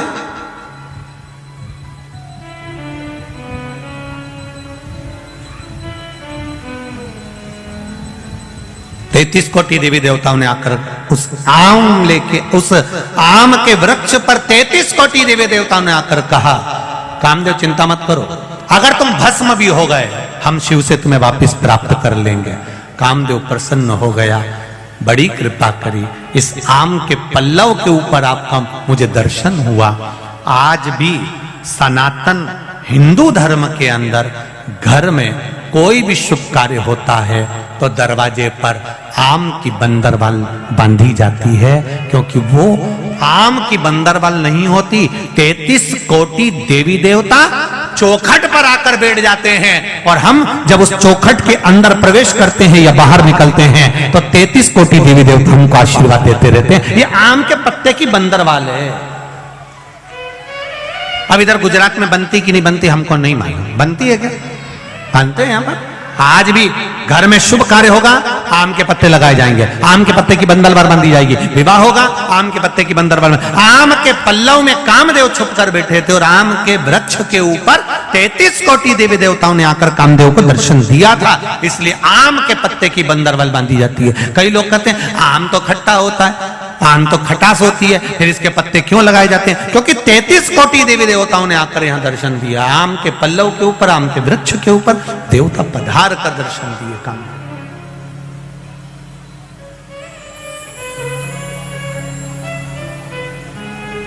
महाराज भगवान देवादिदेव महादेव शिव औघड़दानी त्रिकालदर्शी कैलाशी अविनाशी मेरे बाबा मेरे शिव कामदेव को भस्म कर दिया। कामदेव आकर रोने लगा। रति कामदेव की धर्मपत्नी रो रही है, मेरा पति मार दिया केवल देवताओं के हित के लिए, मेरे पति के प्राण छूट गए केवल देवताओं के हित के लिए। भगवान शिव ने, भगवान ब्रह्मा विष्णु देव आदि सारे देवताओं ने मिलकर भगवान की स्तुति करी। तब कहा तुम्हारा पति तुमको मिलेगा जब भगवान कृष्ण पृथ्वी पर आएंगे, द्वापर में कृष्ण आएंगे, तब उनके उस पुत्र के रूप में तुम्हारा पति वापिस तुम्हें मिल जाएगा। तब तक इनका शरीर दिखेगा नहीं, पर ये रहेंगे, इनको अनंग कहा जाए। आज वही कौन सी त्रयोदशी है? जम के बोलो जरा, अनंग त्रयोदशी। रति की आंख में आंसू भरा था, मेरा पति चले गया, मैं उनके बिना कैसे रह सकती, मैं भी अपना प्राण त्याग दूंगी। शिव जी ने मना करा, नहीं रति, तुम प्राणों को नहीं त्यागोगे। तुम्हारी तप साधना के बल पर, तुम्हारी तप साधना के प्रभाव से तुम्हारा पति तुम्हें वापस मिलेगा। और कृष्ण अवतार की कथा कहती है, ले जाकर समुद्र में डाल दिया था प्रद्युम्न को, तब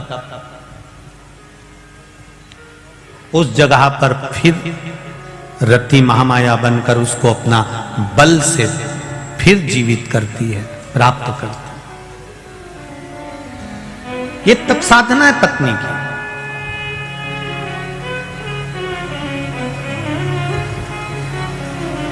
रति ने कहा, एक बार आपकी समाधि तोड़ने से मेरा पति मर गया, उसका अनंग हो गया, उसका शरीर चले गया, भस्म हो गया। आप मुझे कोई दूसरा वर नहीं देंगे? देवादिदेव महादेव ने कहा, मांग रति, तुझे क्या चाहिए? तू सती की छोटी बहन है, तू सती की बहन है, मांग तुझे क्या चाहिए? रति कहती है, एक बार दे दीजिए।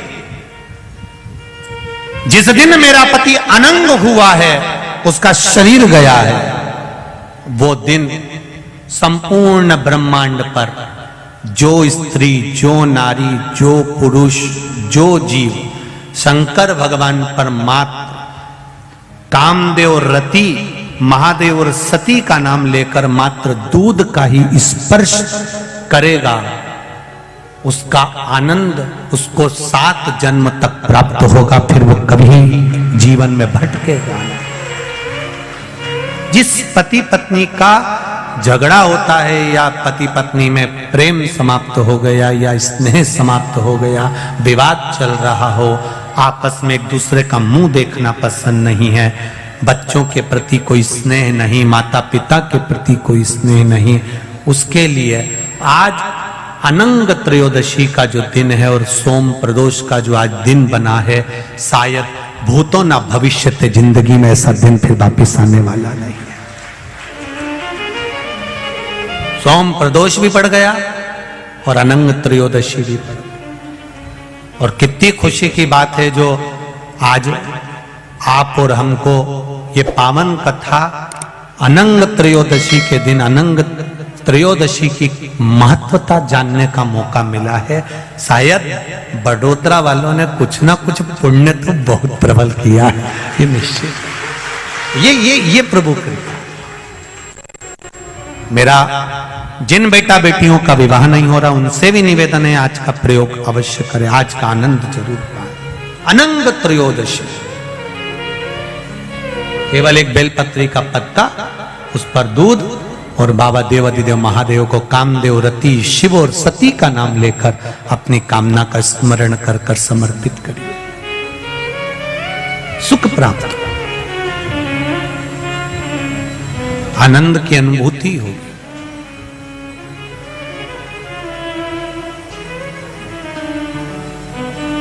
एक आनंद, एक सुख उसके जीवन में प्राप्त हो जाता है। शिव कथा कर रही, भगवान शंकर का चरित्र कर रहा है।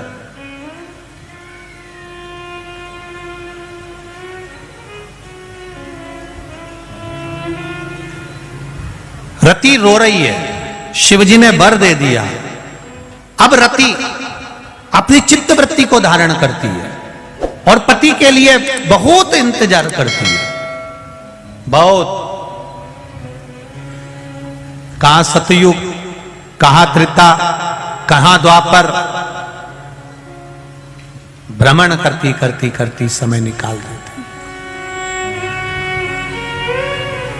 समय आया, शिव महापुराण की कथा कहती है, सती मैया जो जलकर भस्म हुई थी वो हिमालय राज के घर में मैनावती के गर्भ से पार्वती के रूप में प्रकट हो गई। मैना, धन्या और कला, ये तीन पितरों की लड़कियां हैं, पितरों की बेटियां हैं, पितृलोक में रहती हैं। दुनिया का सबसे सुंदर लोक है पितृलोक।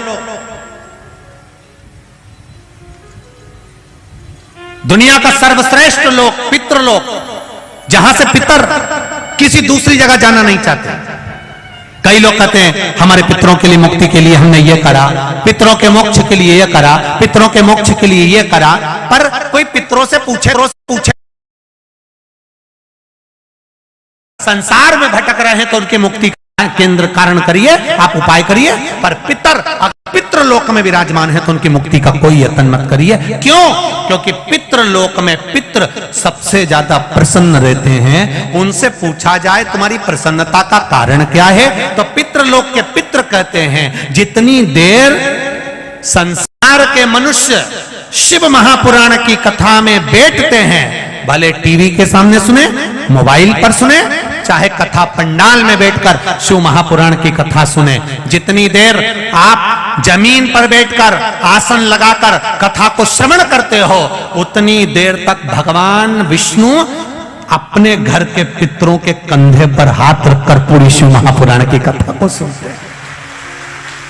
उतनी देर महादेव की कथा का रस तत्व भगवान नारायण उतनी देर तक हमारे पितरों के कंधे पर हाथ रखते हैं और हाथ रखकर कंधा ठोक ठोक कर कहते, देख तेरे घर के ये सत्कर्म कर रहे हैं, तेरे घर के बच्चे कथा सुन रहे हैं, तेरे घर के बच्चे ने पुण्य कमाया, तेरे घर के बच्चे ने श्री शिवाय नमस्तुभ्यम गाया, तेरे घर के बच्चे ने शिव तत्व को जाना है, तेरे घर के बच्चे ने पुण्य।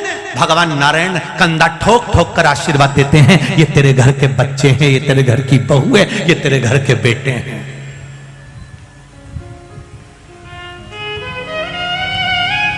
कितने सालों के बाद गुजरात को दो कथा मिली है, एक ये, एक पावागढ़ के पास में।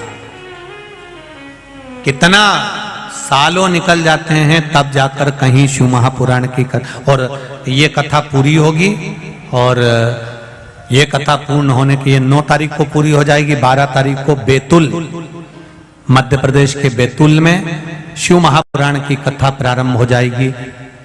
जो बैतूल के पास में ताप्ती, सूर्य नारायण भगवान की बेटी ताप्ती नदी जो बहती है, यमुना जी की बहन जो बहती है, उस यमुना जी की बहन ताप्ती के नाम से मां ताप्ती शिव महापुराण की कथा श्रवण करने का सौभाग्य बैतूल वालों को मिलेगा। दोपहर में 1 बजे से 4 बजे। बैतूल वालों करो तैयारी, आ रहा है कुबेर भंडारी। आनंद से श्रवण करे। और मैं तो कहूंगा अमरावती साइड में अभी कथा नहीं है, अमरावती परतवाड़ा ये पूरा क्षेत्र, नागपुर साइड में भी अभी 1 साल 1.5 साल 2 साल कथा नहीं। आपको मौका मिल रहा है बैतूल की कथा श्रवण करने का, दिल से सुनो। 1 बजे से 4 बजे तक मां ताप्ती शिव पुराण का आनंद लो। तुम्हारी चित्तवृत्ति में आना चाहिए, गंगा जी में अस्थि विसर्जन होती है, वो अस्थि कई दिनों तक रहती है। यमुना जी में अस्थि जावे तो कई दिनों तक रहती है, गोदावरी में जावे अस्थि बहुत दिनों तक रहती है, कावेरी में सरस्वती में अस्थि डाली जाए, मंदाकिनी में डाली जाए तो बहुत दिनों तक रहती है। केवल मां ताप्ती यमुना जी की बहन एक अकेली ऐसी है जिसमें अस्थि डालते से ही दूसरे दिन भस्म हो जाती है। ऐसा क्या है मां ताप्ती में, उसको जानो तो सही। जिस हड्डी को, जिस अस्थि को कोई गला नहीं सकता, वो दूसरे दिन अस्थि गल जाए, भस्म हो जाए। ताप्ती नदी का जल में ऐसा क्या भाव है? ऐसा यमुना और ताप्ती में ऐसा क्या झगड़ा हो गया कि यमुना जी ने ताप्ती को कुछ कह दिया और ताप्ती ने यमुना को कुछ कह दिया? ऐसा कौन सा झगड़ा ताप्ती और यमुना का हो गया कि यमराज यमुना के दरवाजे पर जाते हैं और ताप्ती के यहां नहीं पहुंच पाते और शनि ताप्ती के द्वार पर पहुंच जाता है? हमें वो प्रसंग को जानना है, मां ताप्ती के उस प्रसंग को जानना।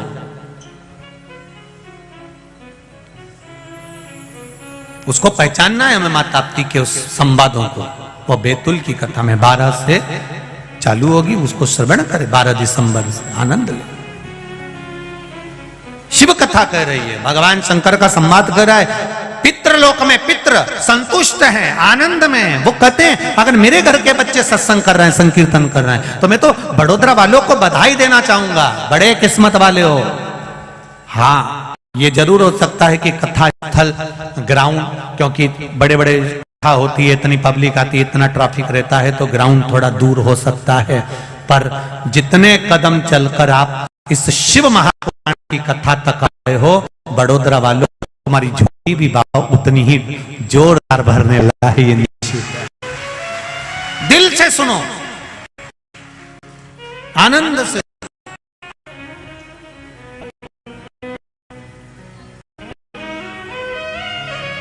भाव से शिव कथा कह रही है। भगवान शंकर का संवाद कहता है, मैना, धन्या और कला 3 देवियां बैठी थी, चली। सनकादि ऋषि को उनका चरण लग गया, वस्त्र लग गया, क्रोध में आ गए। सनकादि ऋषि श्राप दे दिया, तुम भूमि पर जाओगी। पितृलोक कौन छोड़ना चाहेगा? जब इतना सुंदर लोक है तो कौन छोड़ेगा? पर उन्हें जाना पड़ा क्योंकि श्राप लगा।